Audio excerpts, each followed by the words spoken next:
السلام علیکم ویورز، اشرف سل یوٹیوب چینل میں خوش آمدید۔ کافی دنوں کے بعد آج ایک ولاگ جو ہے اس کے ساتھ میں حاضر ہوں اور موضوع ہے جیو پولیٹیکل صورتحال، جو ہمارا عام طور پر پرائم ٹاپک ہوتا ہے ہمارے ولاگز کا۔ اور جیو پولیٹیکل سچویشن اور گلوبل جو پولیٹیکل سچویشن اگر ہم اس کو دیکھیں تو اپنے ملک کی اگر ہم بات کریں، پاکستان کی بات کریں تو الحمدللہ اس بات پر ایک سائن آف ریلیف ہے کہ پاکستان نے پچھلے آپ کہہ لیں کہ کچھ عرصے میں، خاص طور پر 2025 میں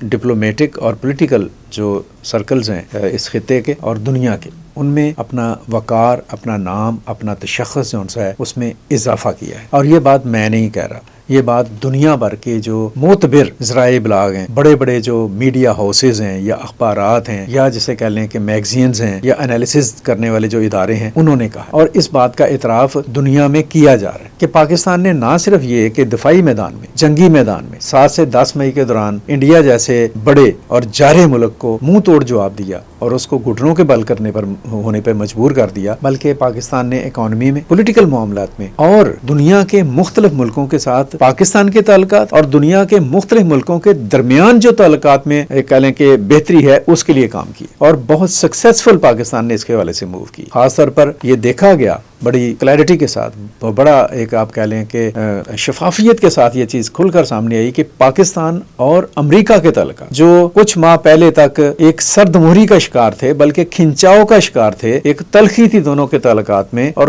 کوئی دنیا کا پولیٹیکل حلقہ جو اس کی طرف سے ایسی رائے نہیں دی جا رہی تھی کہ دونوں ملک شاید قریب آ سکیں، خاص طور پر جو انڈیا نے ایک پاکستان کے بارے میں پروپیگنڈا کیا ہوا تھا۔ لیکن دیکھا گیا کہ پریزیڈنٹ ٹرمپ کے آنے کے بعد یہ تعلقات گریجولی بہتری کی شکل اختیار کرتے چلے گئے۔ افغانستان میں دہشت گردوں کے خلاف کارروائیاں ہوں، پاکستان میں دہشت گردی کے خلاف کارروائی ہو، افغانستان میں ٹیررسٹ گروپوں کی نشاندہی کی بات ہو، یا پاکستان کا ایک انٹرنیشنلی آپ کہہ لیں کہ ڈپلومیسی میں اور پولیٹیکل امور میں جو پاکستان کی موومنٹ ہو، اس میں امریکہ نے پاکستان کو اپریشیٹ کیا۔ ایون پاکستان نے ایران کے معاملے کے اوپر امریکن پریزیڈنٹ کو کنونس کرنے میں اور ایران کی پوزیشن کے اوپر بات کرنے کے حوالے سے ہی پاکستان نے بڑا ہی ایک کنسٹرکٹیو رول پلے کیا، جس کا اعتراف بھی کیا پریزیڈنٹ ٹرمپ نے۔ اور جب اسرائیل اور ایران کی جنگ ہو رہی تھی تو ہمارے دشمن ہلکے بڑا عجیب و غریب باتیں اور گفتگویں کر رہے تھے کہ پاکستان شاید ایران کو کوئی دھوکہ دے دے، اللہ نہ کرے، لیکن ثابت ہوا کہ پاکستان کی لیڈرشپ نے انتہائی بیدار مغزی کے ساتھ، جرت کے ساتھ، ہمت کے ساتھ، دلیری کے ساتھ اور ایک بھرپور موقف کے ساتھ ایران کو سپورٹ کیا، اور ایران کو ہر طریقے سے اس میں آپ کہہ لیں کہ اس کو ایران کی قیادت کے ساتھ پاکستان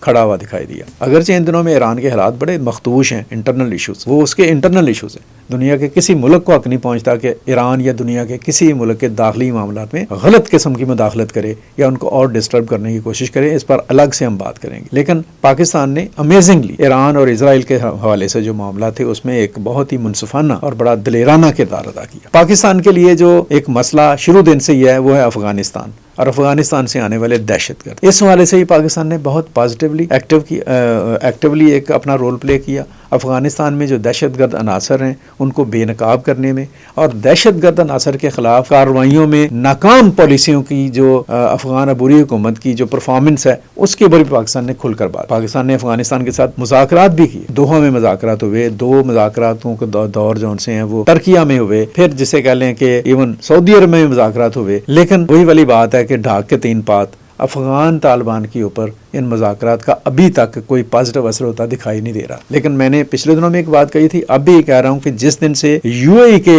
صدر پاکستان کا دورہ کر کے گئے ہیں، بے شک وہ مختصر دورہ تھا، اس کے امپیکٹس آئیں گے اور بہت زیادہ آئیں گے، کیونکہ یو اے ای جو سا ہے اس کا ایک رول تھا اس سارے معاملے میں، اس رول کے کمزور ہونے سے افغان طالبان کو اپنی اوقات جو سی ہے نا وہ نظر آنا شروع ہو گئی، اور ہوپس ہو کہ آنے والے دنوں میں افغان طالبان حقیقت پسندانہ رویہ اختیار کرنے کی طرف بڑھیں گے۔ اسی طرح سے پاکستان نے بنگلہ دیش کے ساتھ اپنے تعلقات کو بہتر بنانے میں ایک بہت اہم کردار ادا کیا، اور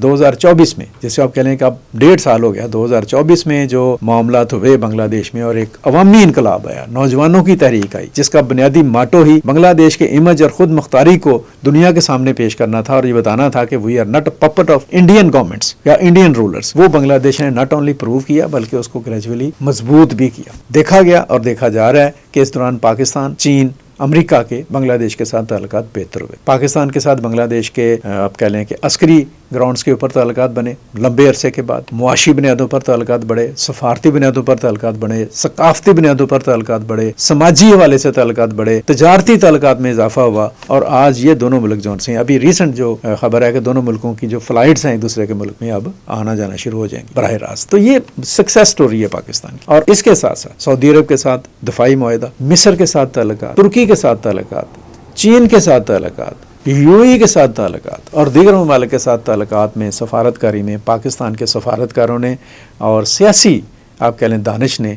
اور عسکری حلقوں نے، خاص طور پر سیاسی اور عسکری جو ڈپلومیسی ہے اس نے جو رول پلے کیا، اس نے پاکستان کے قد کاٹ میں، وقار میں اور مقام میں اضافہ کیا ہے. امید کی جا سکتی ہے کہ 2026 اگر اسی سوچ کے ساتھ پاکستان کی لیڈرشپ آگے بڑھتی رہی تو پاکستان کا نہ صرف یہ ہے کہ علاقائی جو تشخص اور وقار ہے اس میں بے پناہ اضافہ ہوگا، بلکہ پوری دنیا میں انٹرنیشنل کمیونٹی میں پاکستان کی حیثیت کو اور پاکستان کے تشخص کو زیادہ احترام کے ساتھ اور زیادہ عزت کے ساتھ دیکھا جائے گا. آج کا یہ ولاگ یہاں تک ہی. مزید گفتگو ہم اپنے اگلے ولاگز میں کرتے رہیں گے. مجھے اجازت دیجیے گا، اپنا خیال رکھیے گا. اللہ حافظ. پاکستان پائندہ باد.